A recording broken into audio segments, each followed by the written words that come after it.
Shall we begin?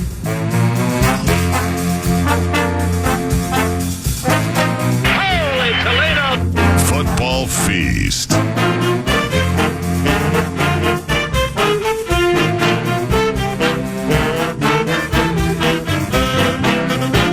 Charch.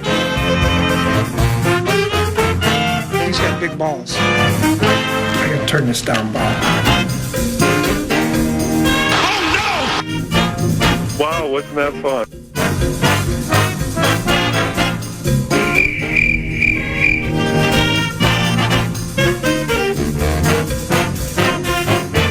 Nine to noon.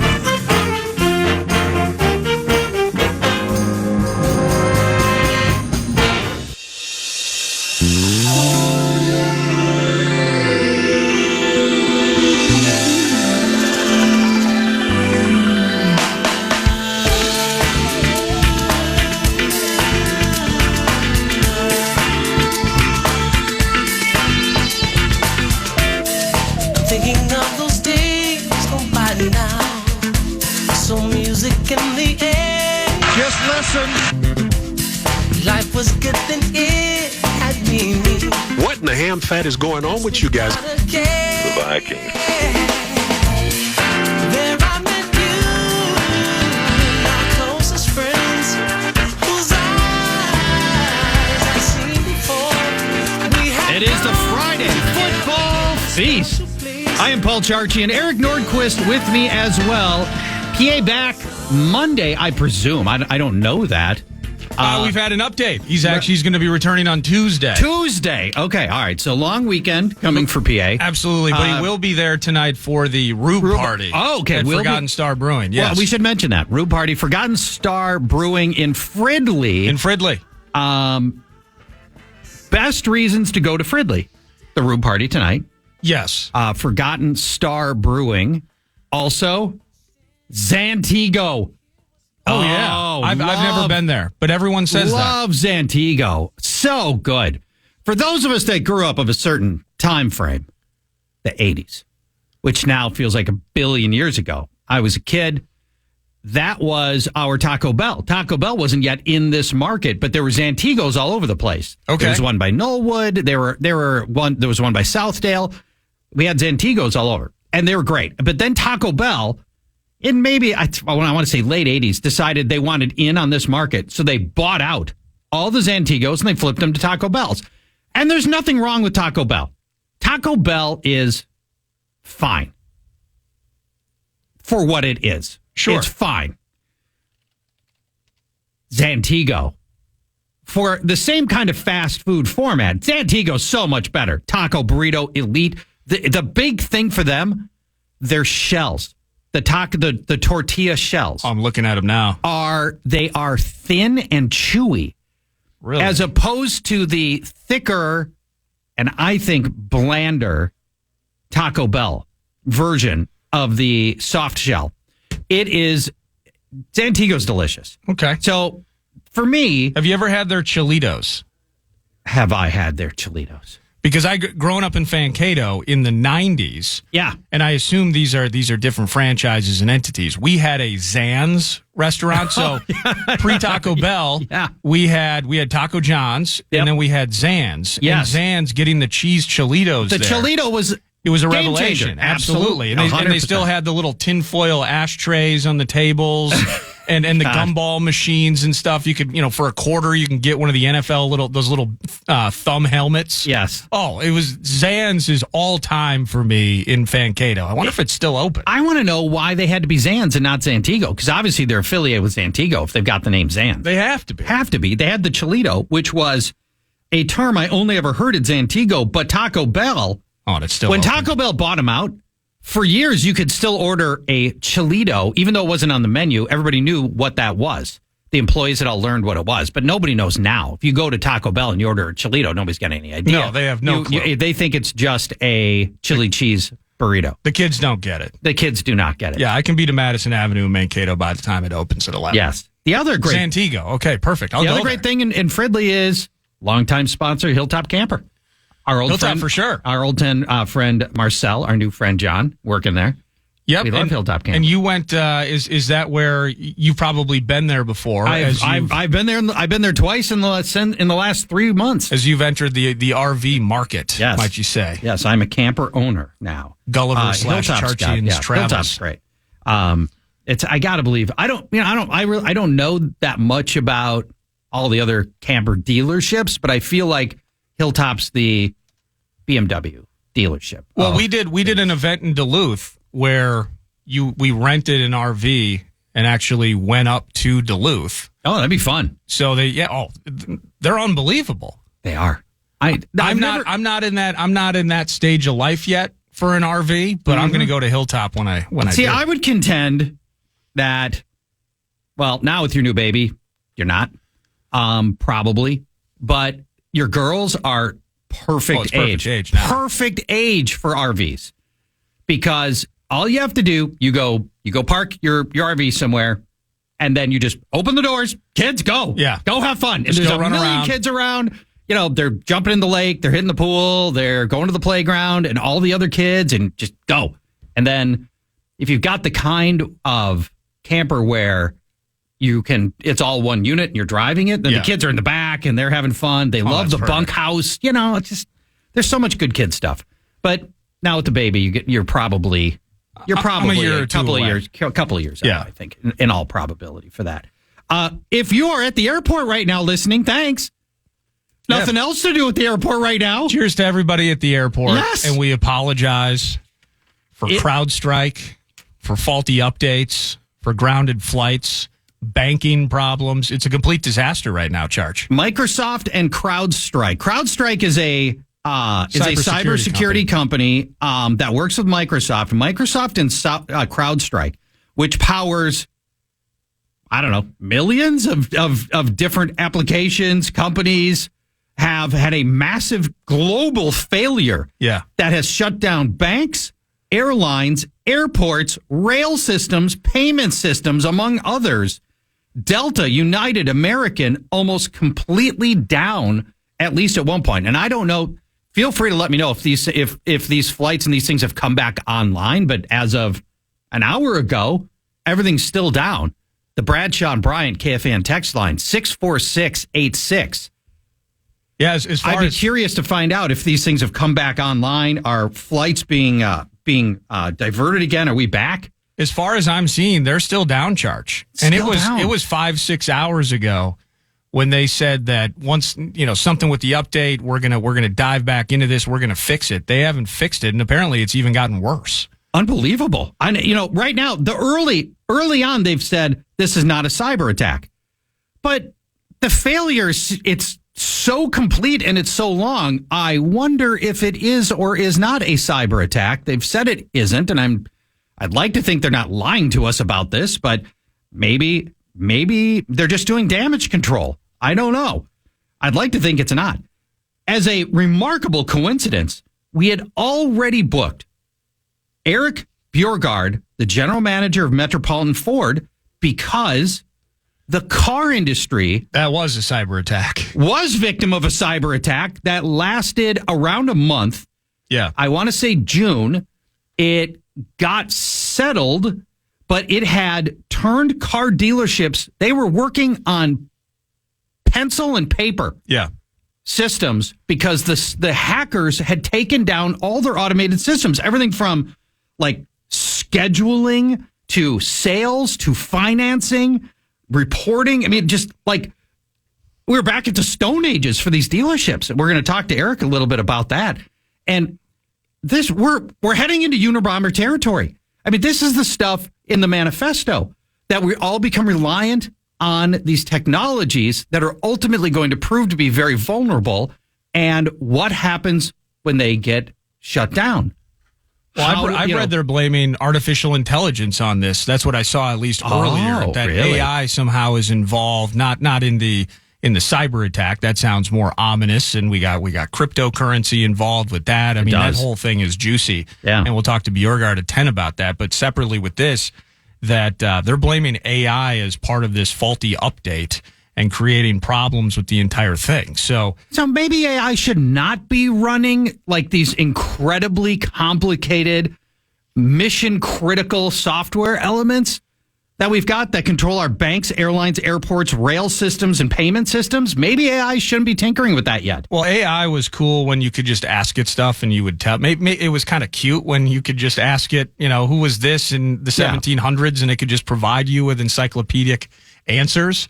A little different when it's in charge of multinational, global operations. Yes. From a transportation standpoint, but it's not fixed.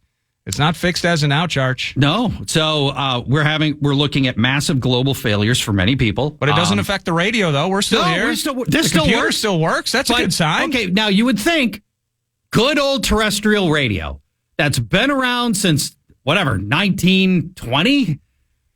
I mean, I think conceptually earlier, but when we start broadcasting and, when it was truly Marconi, the clear channels out there. Oh, yes, the real Marconi times. I would like to think that we don't have that level of dependency, but I wouldn't be surprised to find out, no.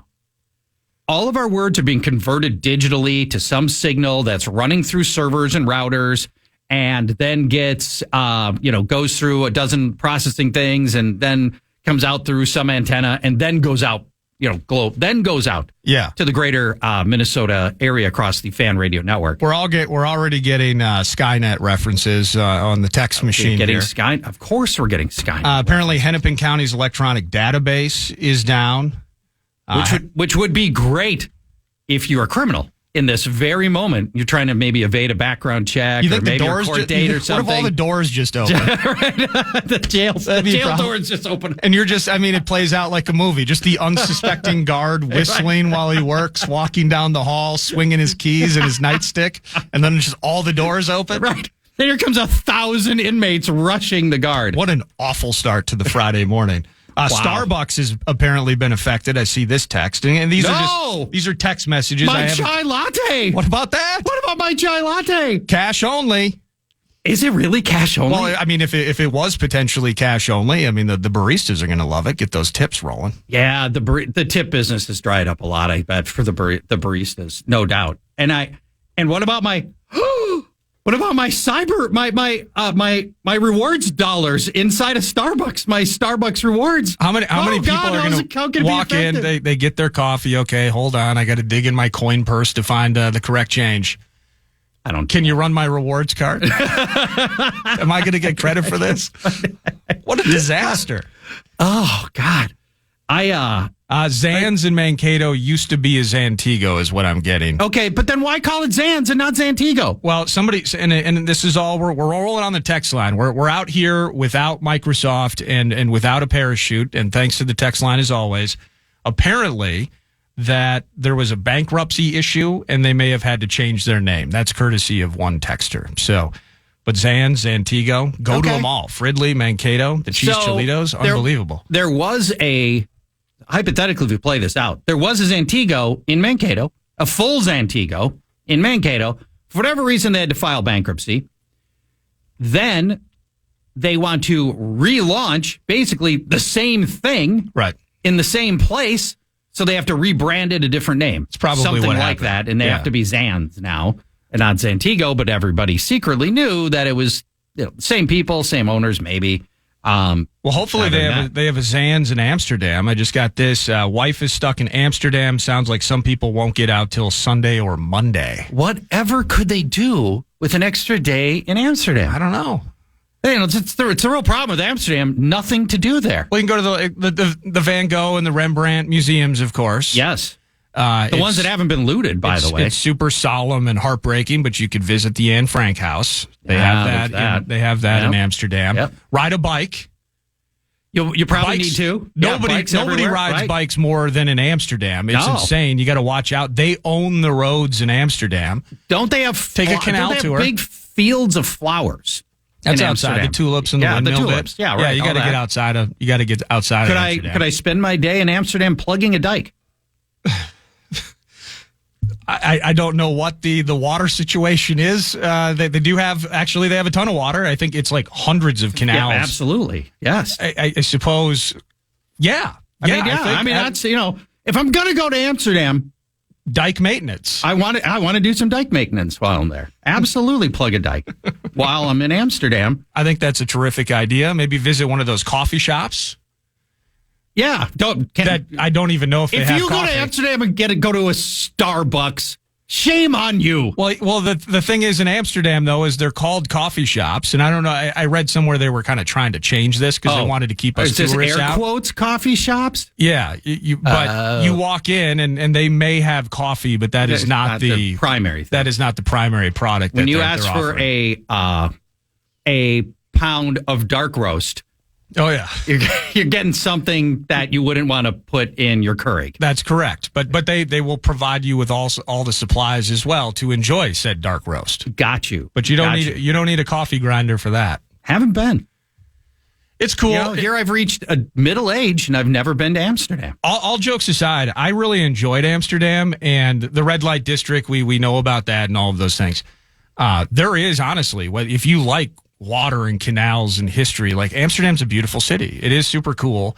Very walkable if you're on that end. The history and the museums and stuff are super cool. Mm-hmm. But yes, if so compelled, you can walk through the red light area as well. Yeah, you get the red light district.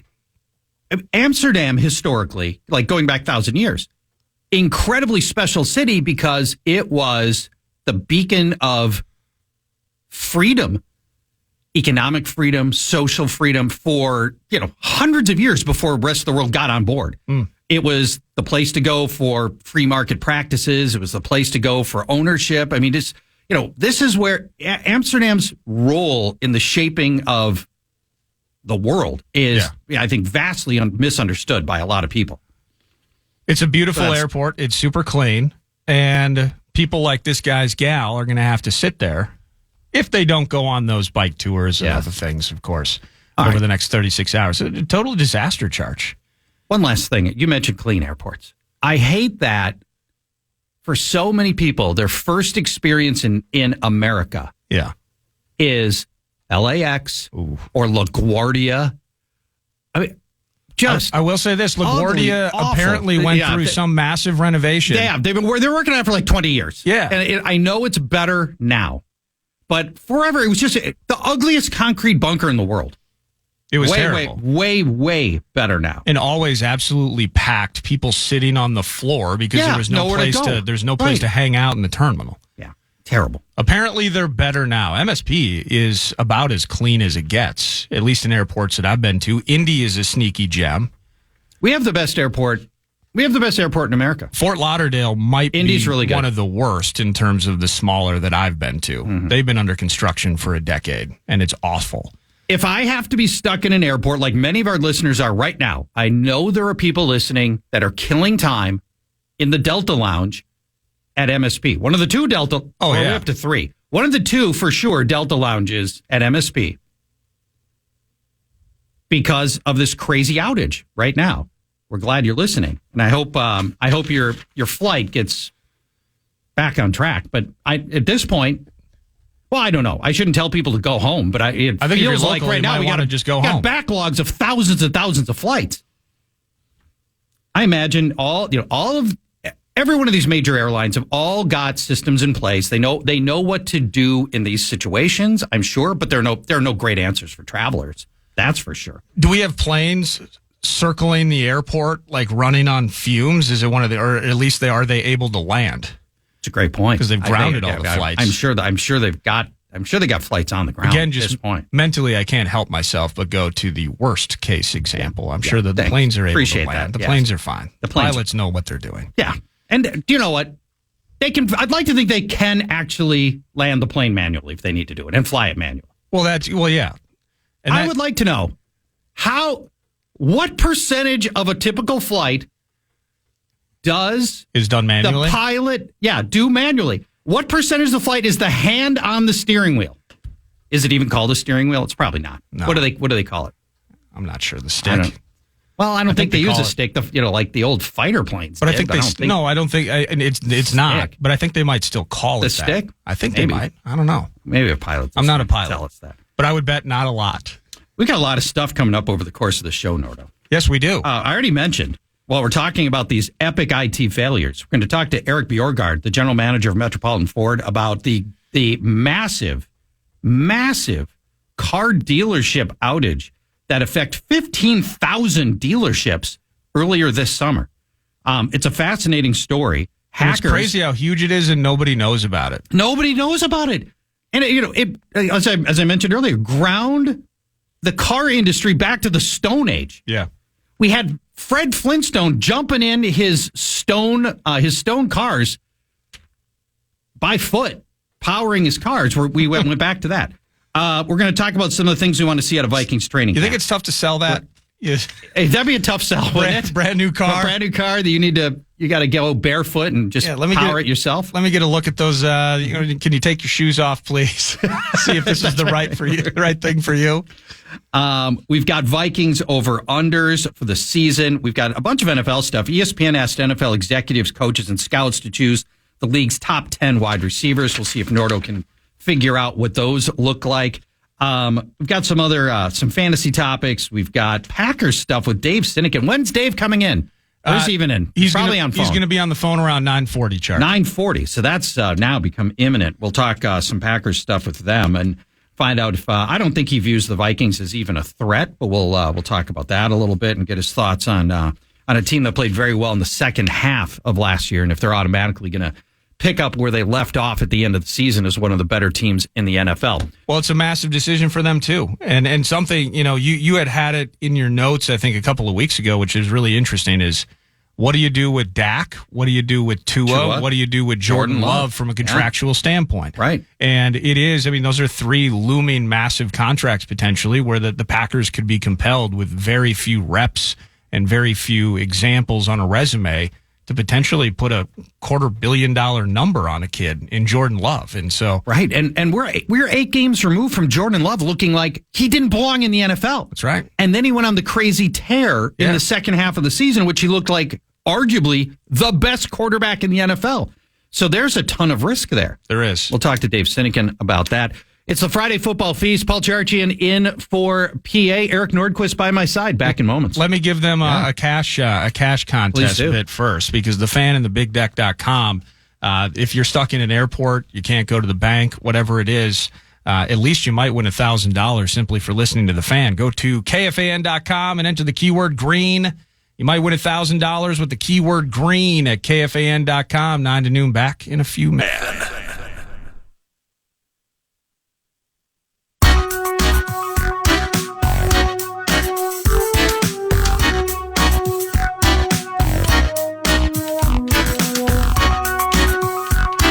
Welcome back, Friday Football Feast. PA out today, back Tuesday.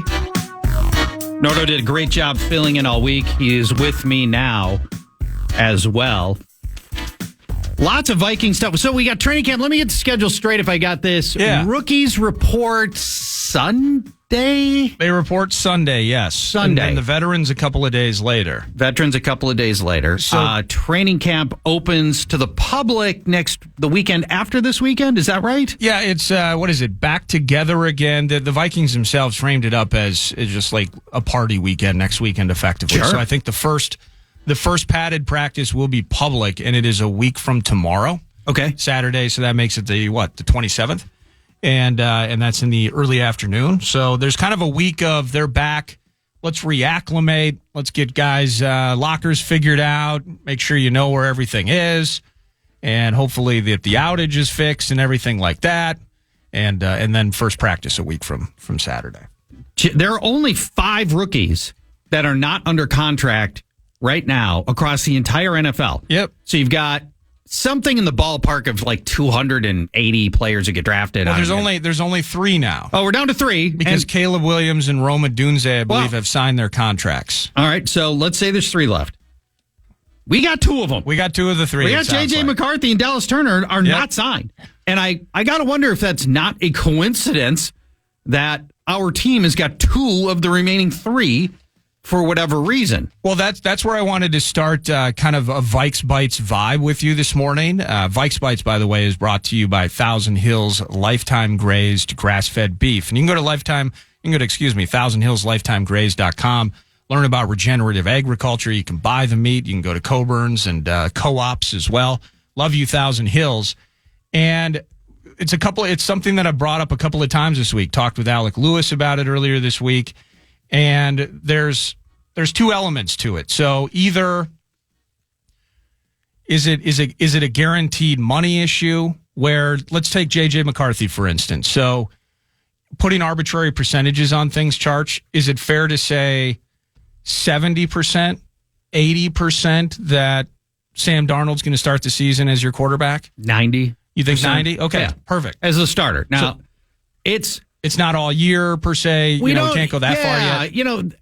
And I don't want to get too far off subject here, but it's all to good. me, the earliest spot where we could possibly see, barring injury, or absolute ineptitude by Darnold, which honestly, we'd like to think is not even possible, but, we know it is. It's in the realm of possibility anyway. So the Vikings open as a pick'em against the Giants. Yep. Right? So it's a 50-50 chance. Sure. And then the schedule's just flat out brutal to the bye week. It is. So you go Giants, and even if you give the Vikings the win there, they get 49ers, which is a probable loss. They get the Texans, who I think are going to the Super Bowl, probable loss. Packers, who are a demonstrably better team than the Vikings at the end of last year. And you're at Lambeau. And it's at Lambeau. You get the Jets. That's going to be the closest one before the bye. Well, that is the bye. Then that's the London one, and then we go right into the bye. Now, if the Vikings roll into that bye and their last win was on September 8th, and they're rolling into this bye on October 8th, that's there could be the sentiment that you may as well make the switch at that time. That to me would be the earliest that the Darnold experiment would end if those games go badly. Now, you can still lose those games. But if you lose them and you're scoring plenty of points and Sam Darnold looks good, he's still your guy. So it's not just a wins and losses conversation. There's a scenario where Darnold plays pretty darn well, and team loses. That was Kirk Cousins for the 8 games last year. Remember when he tore his Achilles, Kirk Cousins led the NFL in passing yards, and he was either tied for number 1 or number 2 in passing touchdowns. Yep. But the Vikings were middling it at 500 because Alexander Madison kept fumbling the ball. And because JJ... Well, to give Madison some credit, everybody was fumbling the ball. Hawkinson, right. Josh Oliver, every freaking Justin player Jefferson on the team. out of the back of the end zone. In the Philly game. In the Philly game. They would have won that game. Yeah, we were talking with Lieber yesterday. It's just like, can you just turn 31 turnovers into 17? Right. You're a playoff team last year. Yeah, even without Kirk, they might have been a playoff team if that would have happened. You just would have had some non-astronomical number of turnovers, most of them not on Kirk. Correct. So there is, point being, I'm not doing this as a Kirk defense. What I'm saying is, you can lose games and have it not be your quarterback's fault. You can be 1-4 and Sam Darnold is being proficient. He's running the offense, all of that, and you can still have an absolutely awful record. And at that point, I think the decision becomes tougher, Charch, because if the development plan is truly, he just turned 21, he's a baby, let's raise him. I think that Vikings fans at 1-4 would be clamoring for J.J. McCarthy out of the break. But if that's not the plan, I think you would have to stick maybe with Sam in that spot. So I think it's actually, regardless of record, I believe that it would come down totally to his play. Now, with Darnold's play, yes. So but that's totally on subject, Charch, because I think there are two elements to this. So Kwesi Adolfo-Mensah, he has some 11th hour deal making to him where he will push this until it absolutely can't go any farther. That's just, there's a vibe with me on that in terms of he's going to make sure that the deals, ultimately the players like him, the players are going to sign him, the players are on the team, the players are making plays, but it's also what's best for the team in this particular situation. The other end of it is, let's take J.J. McCarthy, for instance, and why that playing time matters. So I was reading this yesterday, and Caleb Williams ultimately signs his contract with the Bears. But according to Florio and PFT, Williams wanted to have the Bears pay him as an LLC. And in Illinois, LLCs have zero income tax filing requirements, meaning Williams wouldn't have to pay state taxes, on his 4-year contract worth $39 million. Oh, and I bet the Illinois state tax rate, it might even be higher than ours. I mean, it's going to be a lot. I bet it's I bet it's 7-8%. Oh wow! Hold on, personal tax rate. Let's dig in. 5%. It's 5%. So he was trying to save 5% on his $39 million contract. Now, I'm not saying that there are tax implications here with JJ per se, but when it comes to signing bonuses, when it comes to fully guaranteed contracts, if your development plan for JJ McCarthy is that you are not intending to put him out there, that there is that 90% chance, and that's how those conversations are held inside the building, I have no idea. But you would want to avoid potentially paying a ton. You'd want to pay less cash up front, right? If your guy's on the bench, if you're, whatever that development plan is, do you think that could create some clouds around what kind of deal you're trying to give him? If internally the idea is that we are going to take our time with this 10th overall selection? Well, sure, but then explain Dallas Turner, who's our day one starter defensive end. I think the issue I suspect is much more around guaranteed money. Caleb Williams' entire contract, 100% guaranteed. Yeah. For a rookie who has proven nothing. And as a reminder, there are a lot of quarterbacks who fail even at the top of the draft. We have one of them on our own roster right now. We are only a few years removed from people thinking that Zach Wilson and Rosen, what was Rosen's first name? How did I do? Josh Rosen. Josh Rosen were going to be franchise quarterbacks, guys who were taking the top 3 picks. And yet, here we are finding ourselves at a stage where rookies, over proven veterans, are getting 100% guaranteed contracts. By the way, for those wondering, the Minnesota personal income tax rate varies by income. Yeah. We start, our poorest Minnesotans pay more in taxes than anybody in Illinois. Really? Anyone.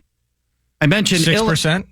Our poorest Minnesotans pay 5.4%, and it scales up to 10%, 9.9% in Minnesota. Wow. Whew.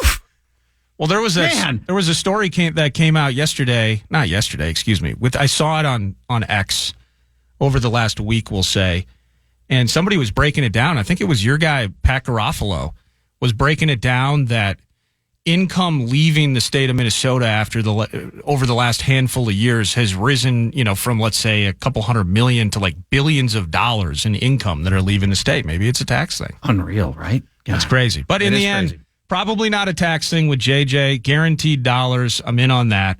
Vikes Bites, presented by Thousand Hills, lifetime grazed, grass-fed beef. I do have more Vikings talkers that I'd like to get in to with you. A couple of audio bits maybe later in the show. But we've got Cinny looming right now. We got to pause for Cinny because the Packers are actually at camp, and we got to hear from our resident green and gold expert. How are teams already at camp and we're a week out? It's weird. Yeah, I don't know. Ravens were at camp like 3 days ago. Well, some teams have reported before the teams that are even playing in the Hall of Fame game.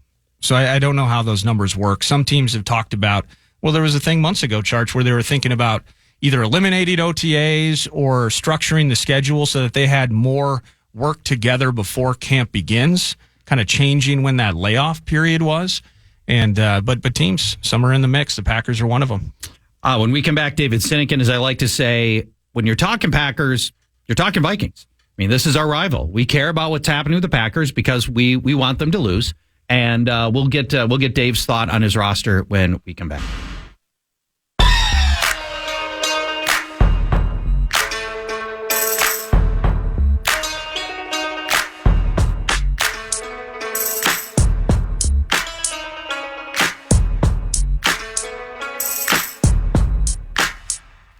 Did not think we were going to get a lot of hammered dulcimer into our bumper music. That's kind of cool. A little different twist. Who is this? I don't know. You're playing it, but we had a little hammered dulcimer at the beginning, which was, like I said, a little different. Well, we had a moment there, a sneaky moment where we were going to be able to, let's just say, expand our musical library back to older times. No. There was this small brief window. No. And that window was shut. So wait. I know it's a tired topic. and I know our listeners don't care, but just so I know, we're out again on published music.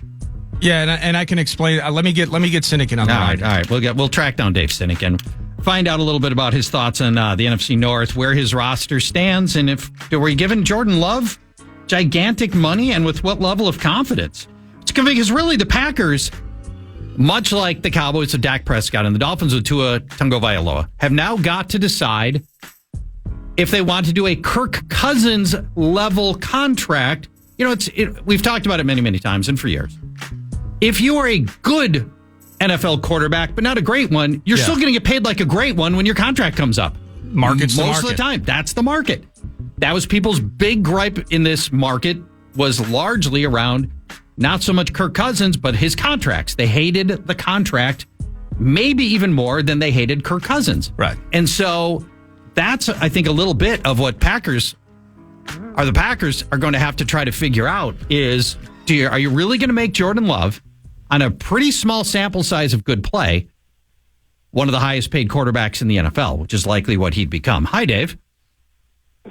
Hi, Paul. Good morning. Nice to talk to you again. Hey, you too. You'll be back here in studio for In the Zone tomorrow, 8 o'clock, I presume. Even sooner, I'll be back this afternoon for my program password debut. Oh, you've never played?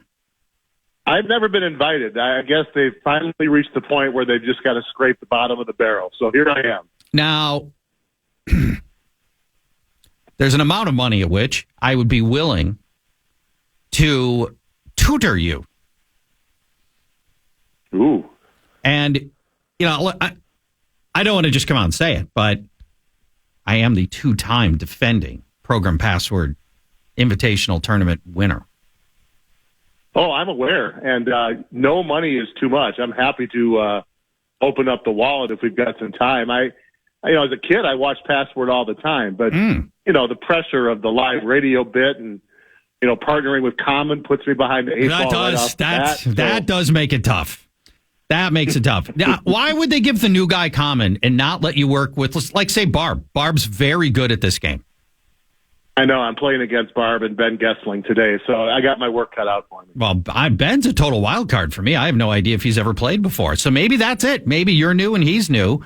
So maybe that'll even things out. Border battle. Yeah, maybe. Yeah. We need Power Trip Bets to set a line on this one. Although I don't think even set a line during our tournaments. But anyway, I suppose that part doesn't matter. Are you ready to make Jordan Love one of the highest paid quarterbacks in the NFL?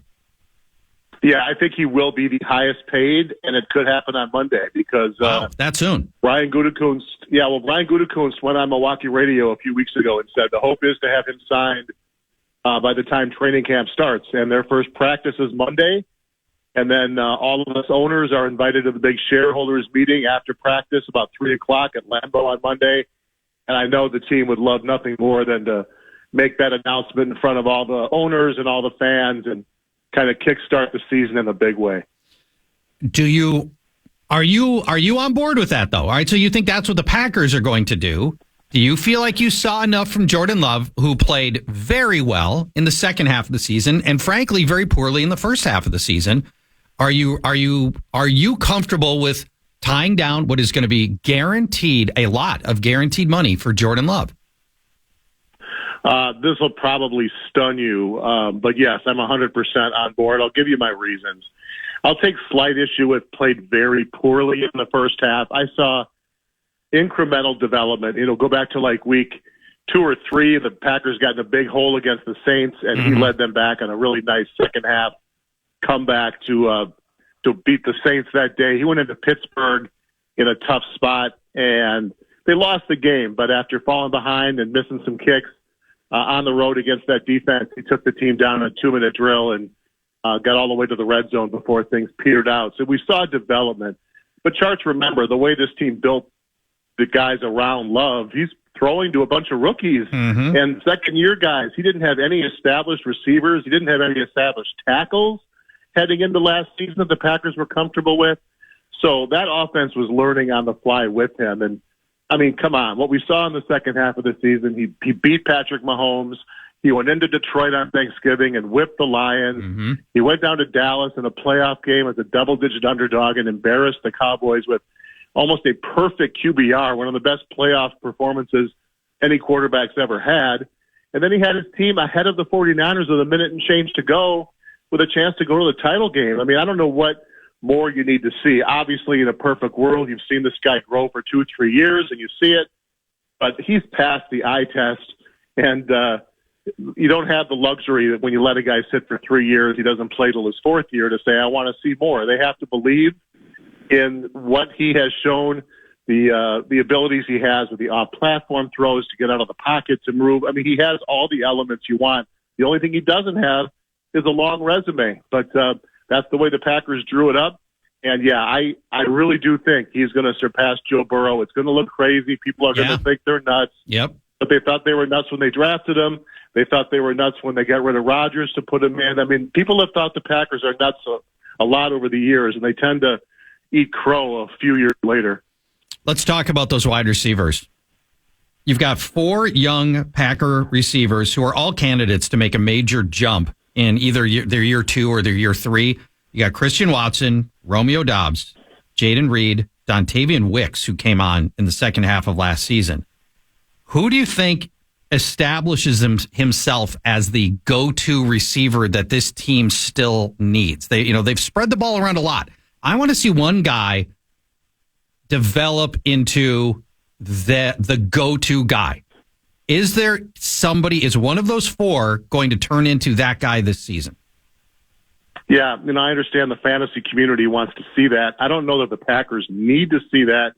You remember the end of the Rodgers era, he was so dependent on Devontae Adams that it really, the offense really struggled that last year with Rodgers because it was Adams, and then what else do you do?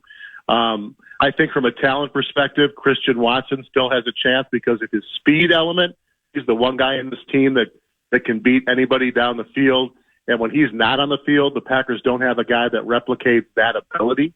So if he can stay healthy, we know he's had hamstring issues, and supposedly he saw a specialist over the offseason in Madison that realized one of his legs was significantly weaker than the other, and they've done a lot of work to balance that out. So they feel good that maybe he's past the injuries. This is year 3 for Christian Watson, and I think he has maybe the most upside. But, you could make a case for Jaden Reed, who really took off in the second half of last year and has a lot of really intriguing traits, more as a slot receiver. Yep. Romeo Doubs, all he does is make catches. But the guy that I think most people are most excited about is Dontavian Wicks, the 5th-round pick from a year ago, who just he kind of has some Devontae Adams vibes in that he's really good at route running. He's really good getting that release off the line. He's got great hands, and he really is that sleeper guy that a lot of people are talking about, that by the end of this year, Dontavian Wicks might be looked at as the Packers' number 1 guy. But with 4 legitimate guys, even Bo Melton, remember the end of last year, Bo Melton, the last 2 playoff games was the Packers' leading receiver. Then those 2 young tight ends, Musgrave and Kraft, it's just kind of fun because they're just not reliant on, one injury is not going to screw up the receiving core. They just have some depth and a lot of young talent. And that's the other reason I'm not just freaked out about paying Love all this money. Green Bay is not going to have to pay an offensive player for at least 2 years, whether it's a receiver, a tight end, a lineman. I mean, they're equipped now to handle this kind of contract because a lot of their money has gone on the other side of the ball. All right, so right now, speaking of tight ends, former Minnesota kid Tucker Kraft enters the season on the PUP list. Is this going to give Luke Musgrave an opportunity to sort of establish himself as the starting tight end? And yes, this is a sneaky fantasy question, I admit it. Yeah, I think Musgrave goes in as the presumed number 1 tight end. That was the case till he got injured and hurt that kidney in Detroit. So I think Musgrave is considered the 1. Kraft is probably 1A.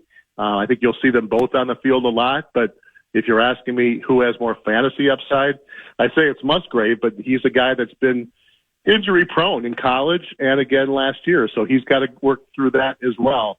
I'm not real high that he's going to be a big time fantasy producer, but I do think there's a chance if he's healthy that, yeah, he could have a really nice season. You know the clock here. I haven't even gotten to your defense yet. I want to ask you about your running backs. Are you cool with holding over there? Do we have anybody coming up at exactly 10?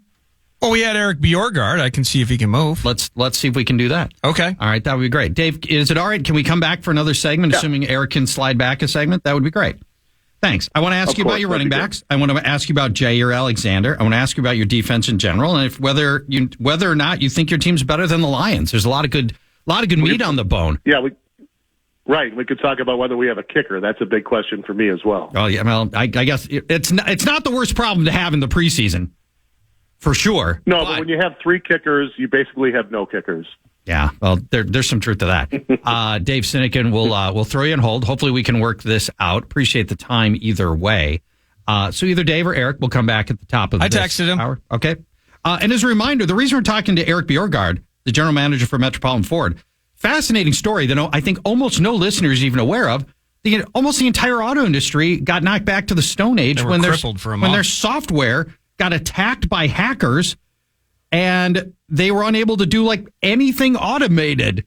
And I want to hear and learn more about that. It's resolved now thanks to a massive ransom payment to the hackers. And Bjorgaard's good for, I just said 10-17. Yeah. We'll catch up with Eric in 2 segments. Dave Sinykin when we return.